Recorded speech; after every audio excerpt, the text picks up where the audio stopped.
Another week. We're here. Welcome to the show. We'll start with the intro as usual. Let's get started.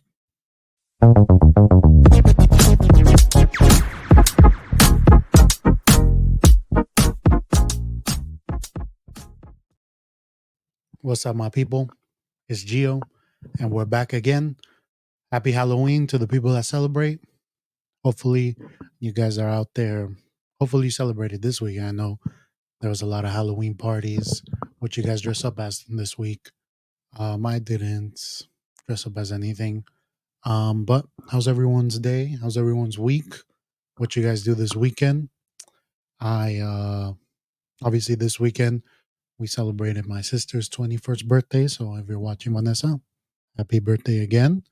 I know you celebrated well. Thank you for always supporting. And then other than obviously being depressed, as Niners fans, it's been a depressing 3 weeks. But I went with my girlfriend. We went to this pumpkin ranch. I forgot the name of it. I think it's in Stockton area around there. We went, we did the whole pumpkin patch, whatever crap. Women, they like that stuff. JK, I enjoyed myself. It was a fun time. I think it's called Del Rosa Pumpkin Patch. If you guys ever get a chance, you should go there. It's fun. Hey, appreciate it, Nene. Obviously, shout out Nene. Shout out to Vanessa too. Um, Hope you guys enjoyed Disneyland. Super jealous. But that's what I did this weekend. I know. We'll get there, Nene. We'll get there. Don't worry. I got you. But that's what I did this weekend. Obviously, uh, sad weekend for me. The Niners lost again, 3 in a row. But We'll start with another thing that happened this weekend: Barcelona versus Real Madrid. Um, Man, Bellingham. I've never seen a midfielder like him. Just continue to score week in, week out. He's putting the team on his back. Man, that first goal looked like a power shot. If you play FIFA, what a banger. But my thoughts of the game: I feel like Barcelona, for the majority of the game, had control of the game. They missed some opportunities. They were controlling it, but I think the La Clave fue when Modric came in. I feel like he took control of that midfield. They started opening up, and then when you have a player like Bellingham, like I'm saying, he put his team on his back. He scored the 2 goals to win the game.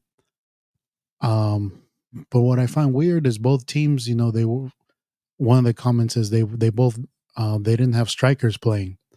They were both teams, I guess, trying to have possession of the ball and trying to have their winger players, um, create and try to score goals. Barca obviously missing Lewandowski. I feel like they had Lewandowski, maybe they could have won. And Real Madrid, the whole season, they haven't been playing with a striker. Bellingham's been, like I said, putting the team on his back, scoring for them. So it'll be interesting for both teams if they had a striker. Well, Lewandowski, obviously, but for Real Madrid, if they were to add a striker, uh, how things would be. But that's my thoughts on the game. Like I said, I feel Barca controlled the majority of the game. They just didn't capitalize on the opportunities they had. But like the first half, they dominated.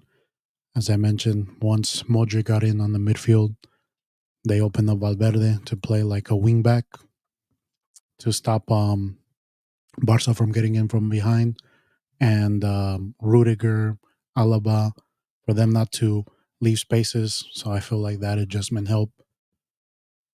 But we'll see where they go. Obviously, Real Madrid's on top of the table. I know my boy Alberto. He happy. He got a couple questions in here. Um, but it's beginning of the season. Still a long season ahead. We'll see where things end up in around May. Let's see who wins the title, who plays better. But like I said, I mean, Bellingham. What do you guys think of Bellingham? I felt like once Modric came in, he was able to be a little bit more attacking, not worry about defending. So, and he's only 20 years old. That's what's crazy. I don't know. I've never seen like a midfielder like that. I'm trying to think of a midfielder that had a presence like that that could score. You could say, I mean, you could say like Lampard, maybe like that. But I think who knows? He's still young. He can even be better. But because Lampard, was a midfielder, but he did score a lot. But he's doing it in Real Madrid. So those are my thoughts of El Clásico.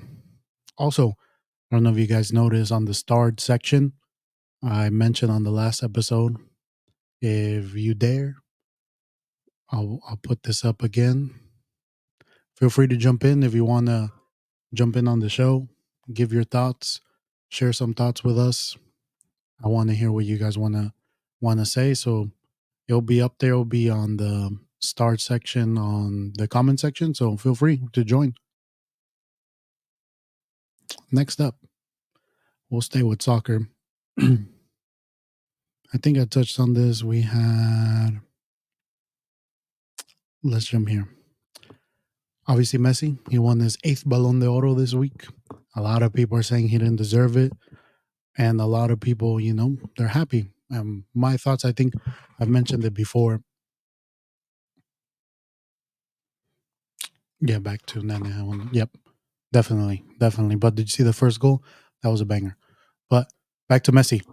Messi, my opinion, obviously, as I've grown older, I've grown to appreciate Ronaldo and appreciate, growing up seeing both of them, their careers, appreciating both. But if I had to pick one, I gotta pick Messi.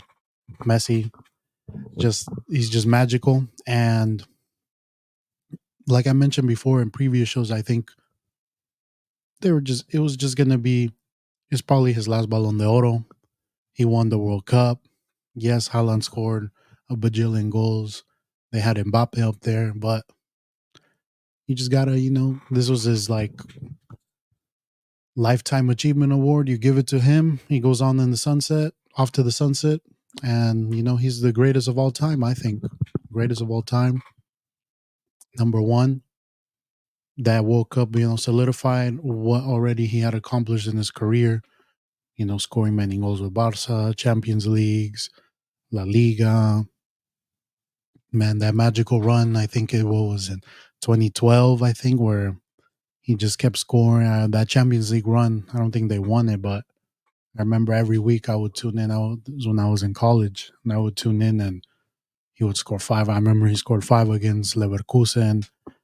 And it was, like I said, it was just a coronation of what Messi means to football, his legacy. No other person was going to win it. I'm sorry. I know the diehard Ronaldo fans, they were butthurt about it. But it's fine. Don't need to be butthurt. Let's appreciate both of their greatness, because if we're honest, if Ronaldo had won the World Cup, you guys would have said there's only one logical winner. So I'll leave it at that. But let's just appreciate both of them. Appreciate both of them while we still have both of them. Obviously, right now Messi's going to be in a hiatus. The MLS won't start till March. Ronaldo, he's still playing in Saudi Arabia. But now I'm interested. I'm interested to see who takes the throne going forward. Will it be Mbappe? Will it be Haaland? Will it be Bellingham? Who do you guys think would be that next player that's gonna take the status of GOAT? You know how it's going. I still feel Mbappe is probably that player. He might need to move to another team to solidify that. Maybe a Madrid, who knows? But I think he's the one. He's the one. I think Haaland, he's just, a striker. And I feel like, he's just there where he's supposed to be to finish the chances that he has. But I don't know if he would put the team on his back. I feel like where he plays in Man City, the whole team, it flows together. And if Haaland, right now, Haaland hasn't been scoring a lot, but they're still winning. Their other players are stepping up, but Ronaldo, Messi, in their times, they would put the team on their back. They would be the deciding factor, winning important games. later on as but Haaland is still young. He's also what 21, 20. He can develop into that, but I think if you had to pick one, I would pick Mbappe. But how Bellingham's also playing, that could potentially be another person. But it's just the position he plays. He's a midfielder. It's kind of tough unless he develops maybe like a 10 or something like that. But interesting. We'll see. We'll see how it goes. Next one. Another question I had. We all know Emi Martinez did not deserve the goalkeeper of the year. What are you guys' thoughts? Honestly, I mean, I don't know. I can't think of another goalkeeper. Um, yeah, I mean, I wouldn't honestly. I mean, I don't think of Emi Martinez as one of the best goalkeepers in the world. What comes to mind to me would be Alisson, um, maybe Donnarumma. He's good, man. I mean, you, I don't know. I mean, to me, it's just like I don't really care about the goalkeeper award. Like, it's whatever. I mean, sure, give it. I mean, it's just Emmy. Like I said, the World Cup it just holds a lot of weight. Holds a lot of weight. He had a good World Cup. Obviously, he went viral for his celebrations. But I guess guys, I don't know. Help me out with the goalkeepers. Who's you want to put Onana in there? He's having a great season with Man U. Kidding. But no, I mean, I would say Alisson's been solid these like past couple years. You got the goalkeeper obviously from Man City, but it's kind of hard, because his whole team's good, his defense good. He don't really, I think he probably the best with his feet. He has good skill to come out with the ball. But I guess I'm trying to think in the World Cup how to go. I mean, I don't know. I don't know, guys. I guess like I said, give it to him. But at the end of the day, don't really care. Whatever. Emu. Now, let's see. Do I have more? Oh, we'll. I didn't write this down, but we'll talk. Obviously, we'll talk. We'll talk Chelsea. Chelsea. Ay, ay, ay, ay, ay. Those are the games we gotta win. We can't lose those games. And again, Chelsea, I feel they need a striker. They need a striker. They need to finish their chances. They had many chances to win that game. They blew it. It was 1-0. And then they lost 2-0 eventually, but because our goalkeeper went up to try to score the tying goal, they countered. The goalie was out 2-0. Oh, Bono. Yep. Forgot about him. Yeah, I would say Bono. Yeah, that's a good one, isn't it? But Chelsea, they had so many opportunities to win. And they would have gave us a great momentum. But now this Monday, we play Spurs. And that one is going to be tough. We play at their stadium. They're top of the table. And not just Spurs. After Spurs, we play Man City, then Newcastle. So it's a tough run. Best case scenario for me is a tie and we end up beating Newcastle. So tie, Newcastle win. But what it's looking like is we'll probably lose to Spurs, lose to City, and probably I'll take a tie with Newcastle. But yeah, then it just sucks because we've been playing better, way better. The previous obviously last week, heartbreaking to tie against Arsenal when we're up to 0, but it just falls to our finishing. If they win, I'll shave my beard for 1-win November. Parecen los Niners. But they just need a solid finisher. They need a striker. It's just been tough. It's tough being a Chelsea fan. How life used to be before, when we had Roman Abramovich. I don't know. It's just they played for the shirt. They showed passion. They show aggression, and now they don't show nothing because they're shit. Clip it. And it's tough. It's tough because before, Arsenal and Spurs used to be the laughing stock of the Premier League. But now it's us, Manchester United. They lost two, so that always makes me happy. But no, it's a horrible time to be a Chelsea fan. And it's been for many years. The ever since, like I said, ever since we lost Costa, we just haven't had a solid striker. A striker to finish. I feel like that's all we need. I read that that's what they're gonna go for at the center back. So hopefully, let's see who we get. But yeah, this week, how will it play out against Spurs? Oh, I think we'll fight. We'll fight. We'll miss a lot of chances. I think we lose 2-0. That's my thoughts. We'll see. We'll see next week how it plays out. We'll see if that was a profit or not. But yeah, those are my thoughts on soccer this weekend. Good games this week. Obviously, that's one of the games. It'll be Monday night football, Spurs Chelsea. But now let's get down to the nitty gritty. Let's get down to what happened today. The Niners, they trade for Chase Young. Obviously, the Niners needed to make a move. Well, my thoughts, obviously, we're getting stronger at a already stronger position, even though we aren't getting to the quarterback. But man, Bosa, Armstead, Hargrave, Chase Young, and then we swap in Randy Gregory, Clem Farrell, Kinlaw, Drake Jackson. Now we got to get to the quarterback, and no excuse for Steve Wilkes. The past 3 weeks, our defense has been, even though they've been horrible, except this past game where we did give up 30 points, but now there shouldn't be an excuse. Now, that D line looks scary,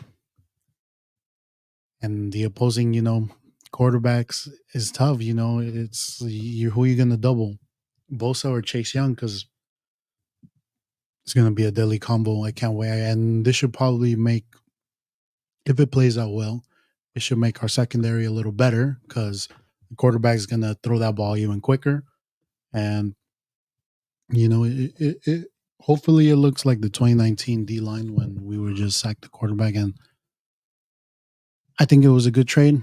And just to break it down too, the trade, we give up a third round pick.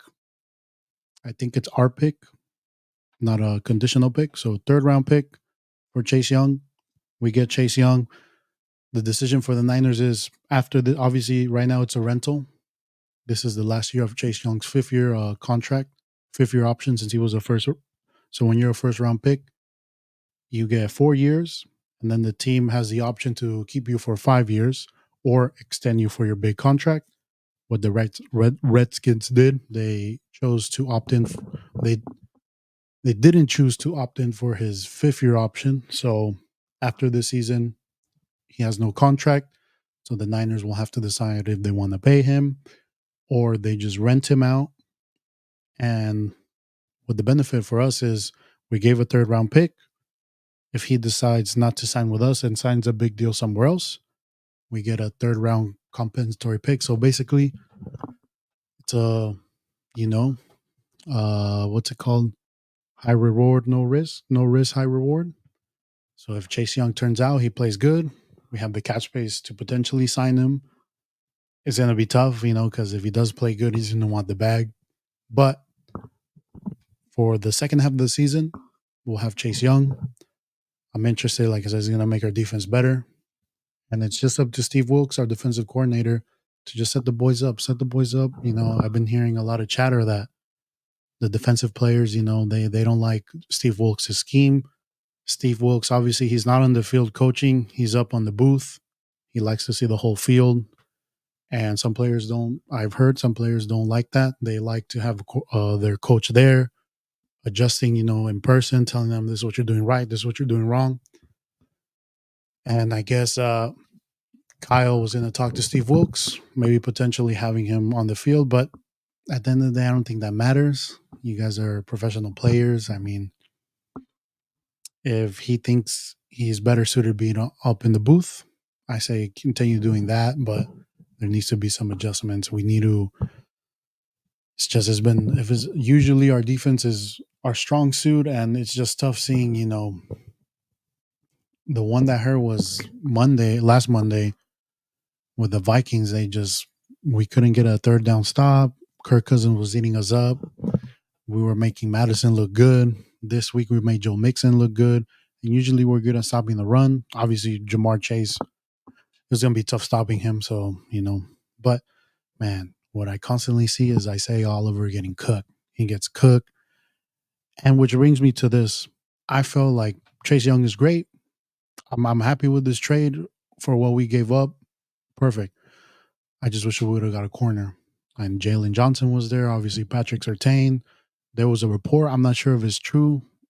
I saw on Twitter that we were going for the cornerback and the Giants. It didn't work out. I felt like we needed a cornerback. We moved Demo in the slot. Oliver, good night. A la verga. And man, Ward too. Ward needs to step up. He gets too many penalties. And it's just frustrating. It's frustrating. True. Yeah. So it's a win-win for the Niners. Totally right. And we still have 40 something million in cap space too. So to sign Ayuk, Hufanga. But overall, I mean, I'm happy with the trade for Chase Young. I'm excited to see him play. It's going to be a long time for us because we're on the bye, obviously. So I guarantee the Niners don't lose this weekend. I know. I mean, every show I call him out, and yet he never leaves a comment. He's never here. So that's how I know, he ain't about this life. The link's there if you want to join. Where are you? This week all your teams won. I'm happy for you. You should be even more ecstatic. I can hear the Seattle one, Real Madrid one. Everything's going great for you. And right now you're at the highest of the highest. I was a couple weeks ago, and I don't know what bad juju you gave my teams, but we're ready for you because I know you guys made some moves. You guys got Leonard Williams, and I can't wait till we play you guys. But where are you? Where are you? Anyways, we'll continue. So last night there was a game, and last night I know all you Raiders fans, enjoy how I used to enjoy watching Jimmy G play. So one of the questions someone wrote down was, why is Jimmy G cheeks? Great question. Let's see, we got a couple comments here. The Cruz Azul one too? Damn. What's up? What's up, Carlitos? Did they win too, Nene? Damn. Yeah, all his teams won. But why is Jimmy G cheeks? Man, I watched that game yesterday because obviously I'm on my thing now. I'm 1-6 in our fantasy league. I had Jacoby Myers. I was hoping for a Jacoby Myers masterclass. He had one catch for 19 yards thanks to Jimmy G. And Jimmy G, he missed some horrible, horrible passes last night. Wide open, Devontae Adams. I know then you have Devontae Adams and you were hoping he would get traded, but man, Kyle Shanahan really made Jimmy G look like a good quarterback. Because now it's just weird. It's not weird. I mean, I've always saw this. Like he does this, he gets freaked out.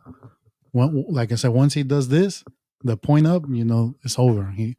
That first interception, I was like, bro, well, I wasn't like, bro. I mean, I don't care, but I could see why Raiders fans like, what are you doing? He threw it to double coverage, which he always used to do with us, man. And then, so, which I wrote this question down is for you Raiders fans because I know my Raiders fans, you guys like to come in. There's a couple guys in here, shout out Pepe's, all the Raiders fans. What should you guys do going forward? First thing you guys need to do is fire your coach. That guy's horrible at coaching. I'm sure he's not good with his players. It seems like the players, won't play for him. I feel like he's a coach that whatever he says is right, and you have to listen to that. And he doesn't take constructive criticism. He wants to be like Belichick. Obviously, he comes from there. So I think the first thing you do, fire him. Second thing I would have done, obviously you guys didn't, is you should have traded Devontae Adams, get what you got for him, maybe Crosby, Josh Jacobs, Renfro, get some picks, rebuild. But then again, who are you guys going to draft? Because your guys' previous drafts have been horrible as well. The only I was having this conversation yesterday. I think the only ones that worked out was Josh Jacobs and Crosby. But that's what I would have done. Now, going forward, obviously you can't do that. I say play O'Connell. See what you got in him. You guys aren't going to do anything this season. Play O'Connell. Jimmy G, tell him, that sucks because you guys paid him a lot of money, but just say that his back hurts. He has been having back problems. Put him in IR or bench him, whatever. It doesn't matter at this point because obviously you guys don't want to see him play anymore. I feel you guys. Whenever Jimmy was on the field, man, it was always, I was ready for the oh no Jimmy throws. So give O'Connell a chance, see what he has, develop him, and just, it is what it is, Raiders fans, next season. But Raiders fans, if you guys here, what would you guys do? I will say, man, Crosby is a beast. I like Crosby, that guy. And watching yesterday's game is that your guys' defense had you in the game. Like, if you guys had a okay quarterback, you guys probably win. Like, they got a pick six. They were stopping them. For the longest time, the Lions couldn't score either. It was a 9-0 game. Then Jamar Gibbs, he turned up.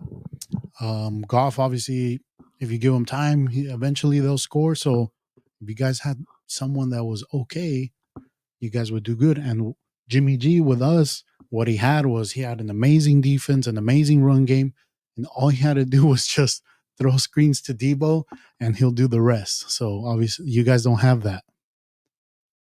Yeah, the oh no Jimmy throws. you know what I'm talking about, Nedley? Because we were watching and we were like, oh my God, oh no. But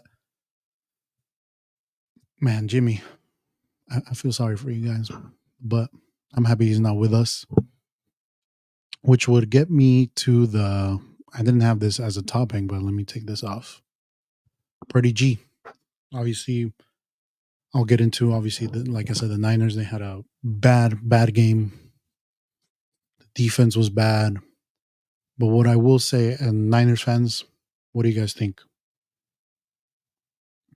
I felt like before he threw the picks, Purdy was having a great game. He was throwing with anticipation. He obviously, his scrambling surprised me. He could run. He reminded me Russell Wilson-esque. He was going to Kittle, to Ayuk, and then we're in the red zone, 10-17, about to tie the game. He throws that pick in the red zone, and from there it goes downhill. And it brought back those Purdy G. Now, Purdy, he still, played, I think now 17, 16 games. Still a young quarterback. But we were told we're a win now team. We don't have time to develop a quarterback, to struggle with a quarterback, the growing pains. That's why we're going to go with Purdy. He gives us the best chance to win. So Niners fans, after, what is it now? 8 games, right? 8 games, 5 wins, 3 losses. How do you guys feel about Brock Purdy? I think he's the best quarterback in our team, but it is concerning these turnovers in the fourth quarter. And in the 5 games that we've won, we've been up a lot by the time we get to the fourth quarter. So we haven't seen him come back, and he's had chances to come back in these past 2 games. In the Browns game, he did take us to almost win it by the field goal. We missed it. In the Vikings game, he had chances and he threw the picks. In this game as well. Now there's also, I don't know if you guys watched the game. I think on one of the sacks he took, he hit his head on the back of the he hit his head on once he got to the floor. Potentially another concussion. Are you guys do you guys want to see him going forward? Is it just this little is it just a whole right now that our whole team is just in this little rut and coming back from the bye against a tough game against the Jaguars, who will also be coming from a bye and who also have currently the best winning streak. I think they're 5 in a row because the Chiefs lost this weekend. So they've won 5 in a row. They're on the hot streak. ETN, um, Trevor Lawrence, they got Christian Kirk, they have Evan Ingram. Their defense is good. I think their defensive end, also named Josh Allen, leading the league in sacks, I believe, or quarterback pressures. So it's going to be a tough game coming back. How are you guys feeling? Do you guys want to see Sam Darnold? I don't believe in Sam Darnold, but I mean, let's say we play the Jaguars. Purdy has another one of these games where he throws multiple picks. What do we do then? Let's hope that's not the case. But interesting. And, but again, I think the blame should fall on the coach, Kyle. The defense, has been playing bad other than this game. If the offense scored 30, we win those past 2 games, except even this one. We so I think it falls down to Kyle. Kyle's the coach, so he should make it work. We have the weapons. I don't want to hear the excuse, like I said, always, we didn't have Debo, we didn't have Trent Williams. Yes, Trent Williams helps us in the run, but I feel like Moore has been doing, I don't, the fact that I don't even notice him means that he's doing his job. Obviously, he's not going to go above and beyond, but he's taking care of that side. So there shouldn't be an excuse. The first 5 weeks, we were saying I don't see a loss in the schedule. We might go undefeated, and now we could potentially go 5-4, which would be very, very catastrophic. And then after the Jaguars, we do play the Buccaneers. You would think, that's a dub, but who knows? But 1 week at a time, guys. 1 week at a time. Jaguars first. Take care of that game. We go Bucks, and then we go on that run. Seattle, Eagles, Seattle. The Dirty Bird run. Now, always every week, I have my top 5 power rankings of the NFL teams. Number 1 right now, I'll go Eagles as my number 1 team on my power ranking. The second team, Ravens. They took care of second team will go Chiefs. Yes, they lost against the Broncos.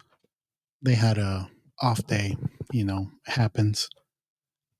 But I think, they're still the favorites to go to the Super Bowl in the AFC. So Eagles 1, Chiefs 2, got the Ravens 3rd. They took care of business against the Cardinals.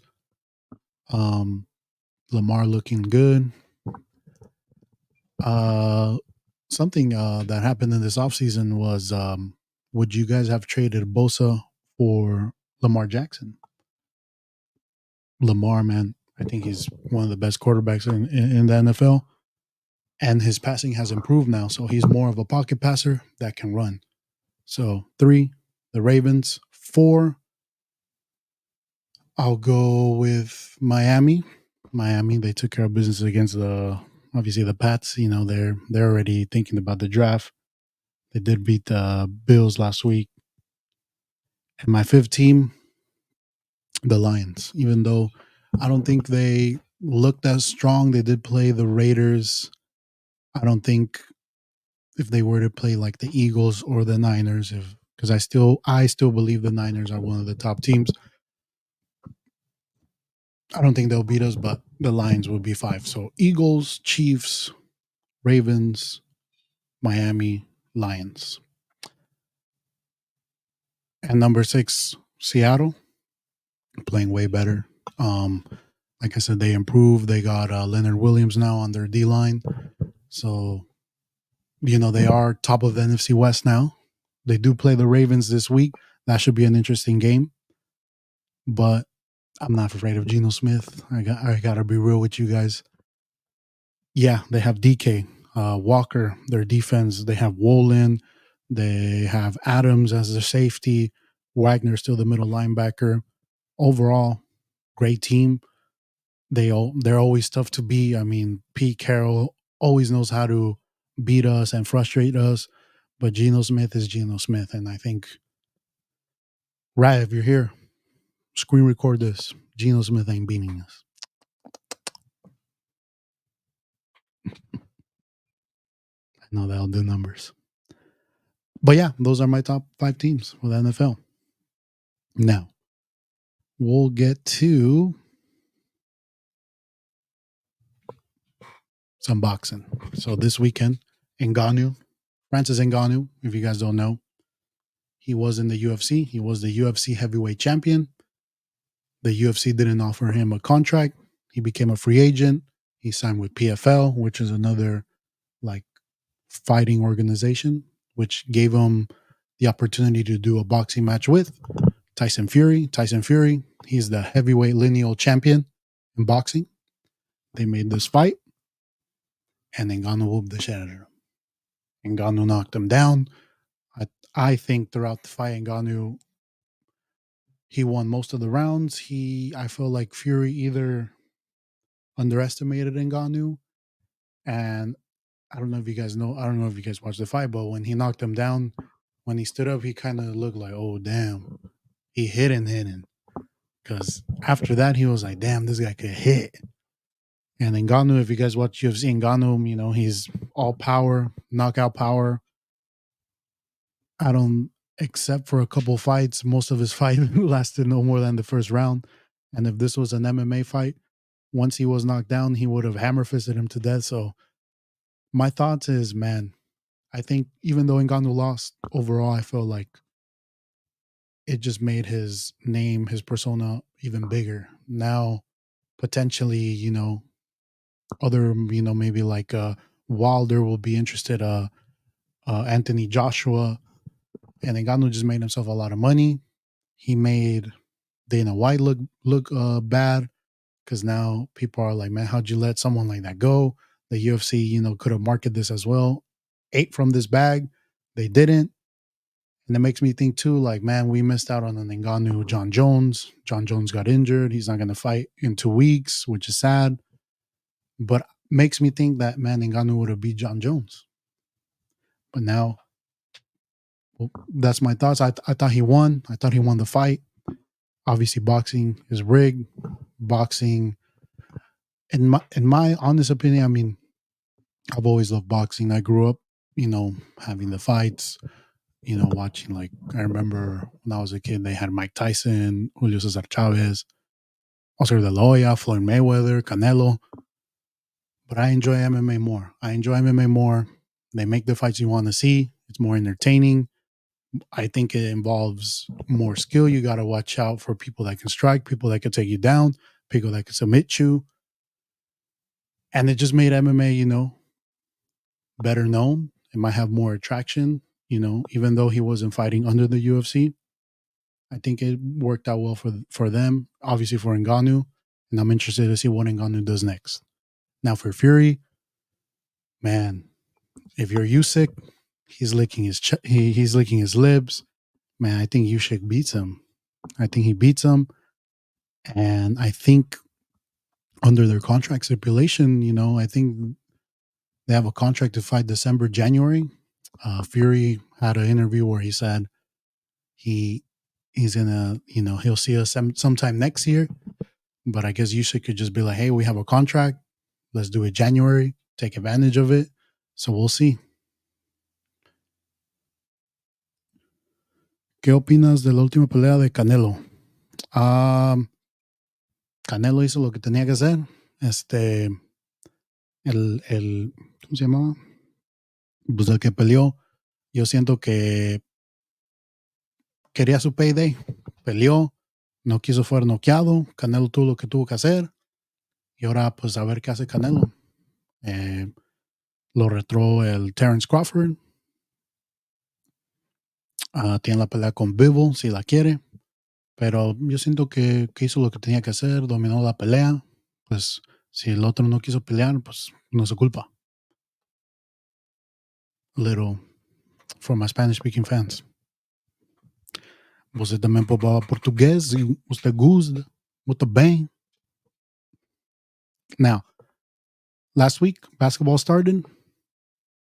The Warriors, I believe they're 3-1.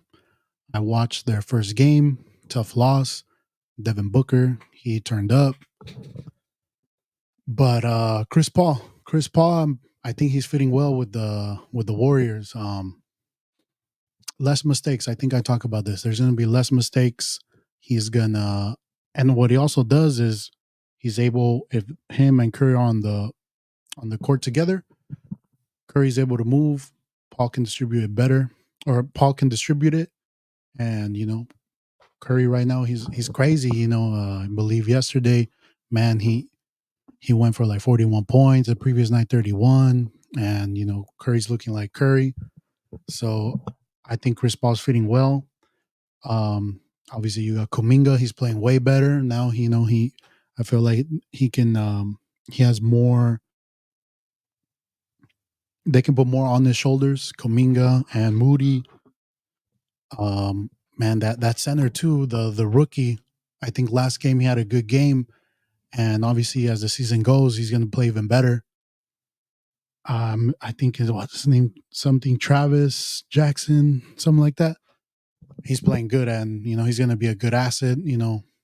Take some time off of Looney, even though Looney, I think he's still a beast. Clay's playing good. Obviously now Draymond came back from injury, and they're looking good. They're looking good. Should be, like I said, I feel like they'll make the playoffs. We got a comment here. Let's see. Yeah, I'm interested. I think they're about to start. Or they started already. He's playing against KD,